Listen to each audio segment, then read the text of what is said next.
I just wanted to drop Montreal, my city. Moon Chaser, Tata, Vida in the building. You already know. Subtle Savage, A&R, always ready.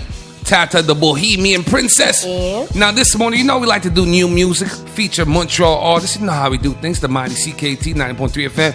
This morning, fresh off of the 10-year anniversary, Lil Cypher, Spaceman's in the building.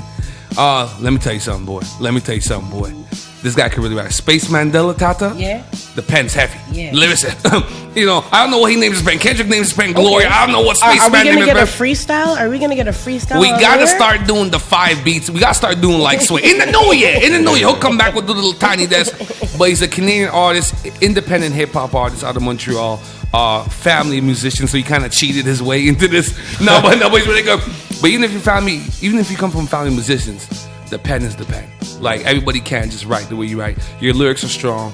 I put you up there in the box with like the Low Pesci's, guys that are really making hip hop music straight out of Montreal. No matter the color, no matter the race, your joint sounds hot. We're gonna feature right after the interview.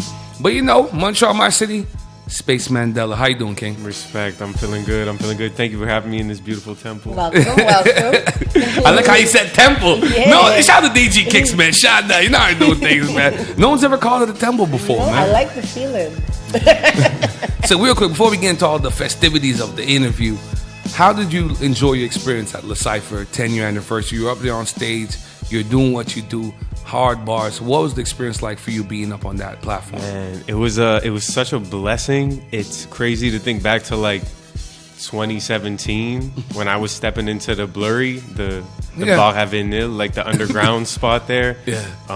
Man, like I had so much to prove, and like I was nobody, and me and like the homies, I don't know, you like Shem G, Darkest Millin, like Hardbody Jones. We was like just little babies, really. Those like, some strong names though too. Like, right, it's crazy. But at that time, it was like, it was like Senecal, it was like Militime. You had these like dudes who was like ripping it, and we were just like trying to make a name for ourselves. So thinking back to those days where I was like so nervous, just like trying to just get like a good like 4-8 bars off to like having kind of this like free card, like we had kind of sets like loosely set up for the night, but to have them be like, yo, like hop on when you feel like it, take it, like it's yours. It's pretty crazy, man, to be getting all these gigs with them. I did Jazz Fest with them, which was so beautiful. What was that like? That was such a dope, like, full circle moment, man. I put it on my like shit to manifest for the year. Like I made myself like a list and everything. Write it down, see it, And Jazz Fest was on there.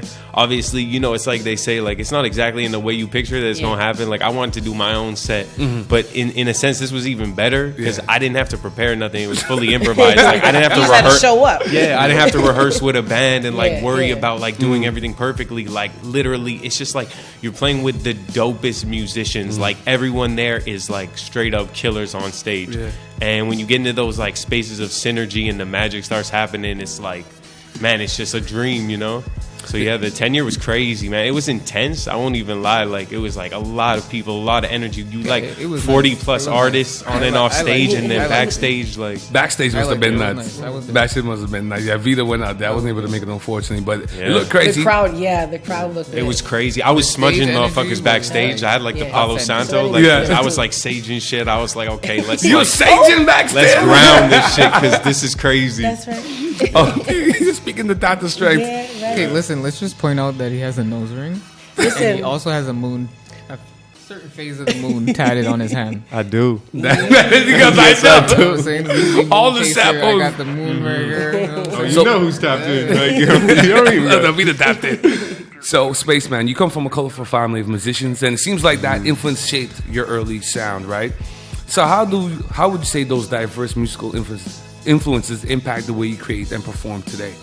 Because your whole family is a bunch of musicians, right? Yeah. So are you taking different pieces from individual family members and then creating your own sound? How do you kind of shape how you put everything together? Yeah, I mean, it's for sure like there's an influence there. Like, my mother is a classical violinist. Damn. So that's like, I've never been into classical music, I'll be honest, but I for sure took a bunch in when I was like, growing up. in the womb and like growing up. My pops was like a jazz fusion guitarist and like a composer. So for sure, like, he always had like a studio and stuff. So I was around that, and that's a beautiful influence too. Again, like, I really found my love for music through like rock and hip hop and stuff. But he put me on to so much music. I remember he bought me like one of those old like Eminem albums, like Curtain Call or something, and like I was like, holy shit. And my mom, like my Ma Dukes, caught me listening to it, and she was like, no, we're not doing that. And she had to like put Pops in his place. But like, yeah, he hooked me up with, he opened my eyes to so much stuff. And not only that, my grandmother was an opera singer who started a music school on the South Shore, where I come from. And my grandfather on my father's side was a jazz pianist and arranger and stuff. Like, he has a bunch of records. Like, if you go in record stores in Montreal, like, this dude put out like 162 like projects. So we gotta check Grandpops for the samples. Joe Black, you might have something we might need to sample over there. You were a drummer too, no? I was a drummer too. Yeah, that was like that was the first instrument I would say I really like fell in love with, because obviously coming from like my family and having that music school to go to, I got to kind of taste and dabble in everything. And I was just like, honestly, like, I didn't like shit that was too difficult or like straining mentally for me. So music theory and like, you know, the piano, the guitar, like I tried it. I was like, it's cool. Then when I picked up the drums, I was just like, oh, fuck, like I love this shit. There's something about rhythm and like getting into that like pocket and just being able to lock in. So I would just like listen to my favorite songs and stuff and just like memorize them, you know? So it was much more like embodied than trying to like learn some stuff in your head full of like you just got a good feel of it. Exactly. You know what I mean? He was on that Nick Cannon from Drumline. He's like, I ain't gonna read the sheets. I'm just gonna feel the music. I'm just gonna feel the music. But still, Nick Cannon Drumline to MC and producing, right? Right. What was that journey like? So I always loved writing. Like I always had this like gift for writing. Like I remember when I was in grade 5 or some shit, I wrote like a short story. We were supposed to write like a 1-page story. I handed in like a 7-page like Christmas horror story about like Frosty the Snowman turns evil and starts like murdering the village and shit. My teacher hit up my mom and she was like, this is fucking insane. Like this dude's got a pen, you know?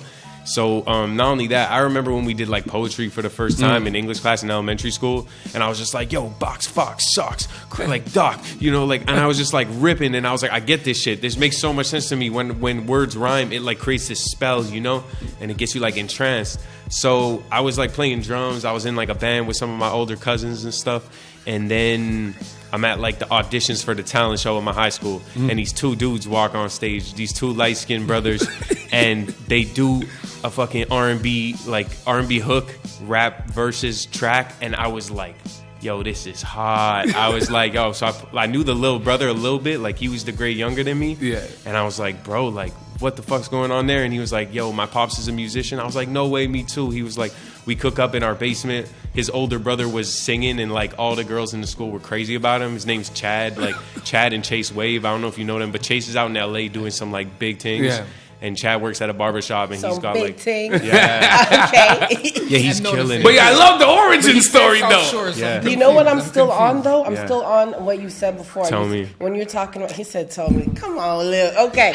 So when you said, you know how when words rhyme, you know, it's like a spell. You put a spell on people. You know what I mean? Yeah. You know, what kind of spell you trying to put on with your music, with your genre? Yeah, I honestly try to, as much as possible, like tap into source and like. You know, I know a lot of people say this shit, but it's different to like live it and embody it and to like empty myself of my own desires. You know, when I started, it was obviously like I was trying to manifest hella shit. So I'm talking about like girls and money and all the shit that like I listened to in rap that I thought was the way to do it, and all the dudes I looked up to, that's what they was rapping about. And as I kind of grow into and have been growing into my own nature, it's really like I'm just trying to spread positivity and like now you self-actualizing. Yes, exactly. And it's like connecting with nature, like, you know, connecting with source, like whatever you want to call it, like God, Allah, like whatever that higher power is. It's about like the bigger picture and like inspiring people to break all the limitations in their own lives, you know. Listen, I'm with the positivity. I'm gonna tell you something, boy. I knew there was something, because when you said that, I said, okay, now he understands the power in his words. Oh, yes. So I want to know, like, you know, with that knowledge, now I believe, like, you know, because people sometimes they're ignorant with their music. Of course. That's why we see different quality. Right. But when you have the knowledge of knowing the power that your words have and the impact that your music has, I believe it comes with a duty also. Absolutely. You know what I mean? It's a huge responsibility. And, you know, it's like we say, like a lot of people when we talk about hip hop, we say there's like a rapper and an MC, and this is not the same thing. Tell them again. Tell them again. Rewind. Tell them again. Like a rapper is like, they can be anything. It could be someone in the basement recording a track, and that's fire, and there's space for all of it. An MC is a master of ceremony. And who else is a master of ceremony? We look in like indigenous cultures and like tribes. It would be the shamans. Yeah. These are people who connect with the spirit world. Yeah. These are people who act as like a middle space to take people in and out of the earthland, the human space, and the spirit. There you go. So this is like a deep responsibility we have when we touch the pen and when we release things, like, because every single like thing you put down and you rhyme, it's an incantation, you know, like. So I reside in that more shit. sense You know? right Now she's saying, Your like, now shirt them makes animals so on much your sense shirt. right now. I need the shirt. I noticed it. Wait, I noticed it. Because my spirit animal is the wolf, so I feel it. I'm like, Oh, why don't shit. I have That's that crazy. shirt? Why didn't Esther buy me that shirt yet? I think. I don't Yeah, that's know. the He's one. got the moon. It's crazy he's got that I the felt wolves. called to I'm wear just that saying. too. Yeah, listen, he was called to wear because that's my spirit animal, That's the what's wolf. up. I'm Weezy Moonchis. I got the wolf tattoo and everything Hey. as well. Hey, Talk to me about Synchronicity. off-top taxi. Yeah, listen, I can't say the words more than 10 letters. I don't say words longer than that early in the morning. But yeah, whatever he said, copy and paste. what he said. Tell us a little bit about off-top taxi and what inspired that idea to kind of pick up local MCs and beat makers to freestyle on the go. Yeah, I mean, Which is a dope concept. I think it's a dope Respect. stuff. I need to do an off-top taxi. I can't rap, but maybe I have a little. Yeah, you 16. can host it. I can come and host. I give you the best intros in the world. the hype man, the ad libs, we need that shit too. Oh, That's I the got sauce. that. Yeah, I Put me in the trunk. Put me in the truck. What inspired it? Man, I don't know how exactly like the manifestation of it came about, but it was like a lot of those days when I was younger and like, you know, I started rapping and stuff, like some of those like formative years were spent like just in the whip with the homies because we didn't have nowhere to go. Nowhere we was to go. broke. Hey. Nowhere So to we go. would just pull up in a parking lot. Yeah. Yep. Tell Not him again, man. pimping. Yeah, he's a real one, man. He's a real one. He was on the trenches. Yo, give him He was a- at the yo, barbecue yo, since yo, yo, 95. yo, Stop it. You was at the barbecue in 95. I knew that was He you. got his St. Ides and Colt 45. Yeah. Yeah, but that's what I'm saying. We would just roll up, and then just like sit there and like play beats. Like I would love like the Dilla shit, DJ Premier. Like I was like we would just run that shit, and it was like the dojo kind of like we was just like practicing. And we would get in these zones where it would just be like you drop some shit and everybody in the whip's just like whoa, and you get into these little zones, and that was like kind of that little spark that led to having the courage to go to like the cypher events and go to these like jam sessions and shit and really step up with like big dogs, you know. So it was like, I guess I was doing this shit anyways. Like I love doing this shit. I would pick up my homies. I was like, I got my license like super early in high school. I was like hungry for it, you know. And I was blessed to be able to like borrow my mom's whip. So I would go pick up the homies before school and we would like smoke up, you know, and like it would just end up happening. We would be rolling around and we would be freestyling anyways. So at some point, I got my hands on a GoPro and I was like, shit, you had those little sticky things and like the clip, and I was like, why don't we just put it right on the dash? Let's see how it goes. And then I look back at the footage and I'm like, this is crazy. You put that motherfucker like on wide angle, like fisheye, it just picks up everything in the way that there's like movement and the car's rolling. It's like it brings in this like motion, and it's like this fluid process of just like coming up with ideas on the spot. And I was like, this is such a beautiful way to capitalize off that like freestyling and stuff, you know? No, that ability. Yeah. And you know, you talk a lot about like your early experiences, right? From, you know, the people that you came up with and stuff like that. How have those experiences shaped your presence as an MC? You know, shape your stage presence and all that. Interesting. I mean, I was hungry for it as soon as I started, like, and I had a lot of help. You know, I really believe that the universe, like when you set an intention and like, you know, you step forward with courage, the universe responds. So I started like recording stuff, started like, you know, going to house parties and just like would step into any opportunity to freestyle. And I was blessed with a lot of like older people around me, like OGs and like people I really look up to that like in a sense saw, like I obviously had this thing that I saw inside of myself that I was like, this could be special, but you know, riddled with like that insecurity of growing up, like, you know, and just like not like, you know, the imposter syndrome and stuff of being a teenager and like feeling judged by the world, judging yourself. I had these older people to like kind of pull that out of me and see something in me that at the time I couldn't necessarily fully see in myself. And they like kept me going, and they would bring me into situations where I would have to like step into my own shine. Yeah. So that was a huge part of the journey, you know. And obviously like having my pops to like, he helped me so much, you know. I was like going to studios and like spending all my money on like studio time and stuff. And he was hearing the shit I was doing. He was like, yo, this shit is fire. No, it's fire. Yeah. And he was like, but the engineers are kind of just like, they're just doing. They're, you know, and you usually came down to the mastering. He was like, they're not doing justice to your voice. They're not helping you find your sound. They're doing industry standard shit on you, which is like totally understandable. The way the engineers are trained nowadays is like take out all the frequencies that may be causing like a conflict. The problem is like a lot of our magic and the shit that like it's there in our own voice that makes us uniquely us is in there. So then it breaths that they keep taking out, like some of them you gotta leave them in there. Exactly. It's these little like imperfections that make it what it is, you know, that make us uniquely ourselves. So in that process, he was like, yo, come work with me. And we started hitting the studio together, and he really helped me like find out where my voice could go, you know, and then years of experimenting with that myself, you know, and using that support as like a vehicle. You got your sound now. I guess so. Yeah, it's always changing too, but it's like that's part of the process. Had a purpose, you know what I'm saying? Let me tell you guys something, boy.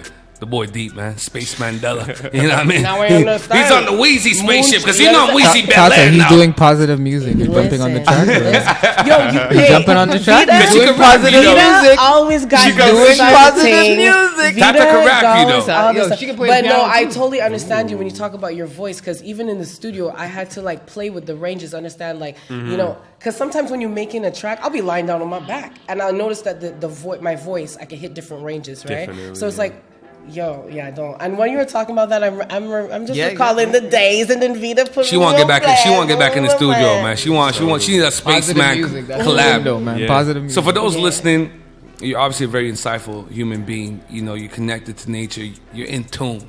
A lot of people's not in tune. I don't even know what the opposite of in tune is. We don't even know. I don't even think there's a word. Tune. You know what? I would say what's being the one line is off tune. That's when the nostrils come out. She's like off tune. We got chat ball.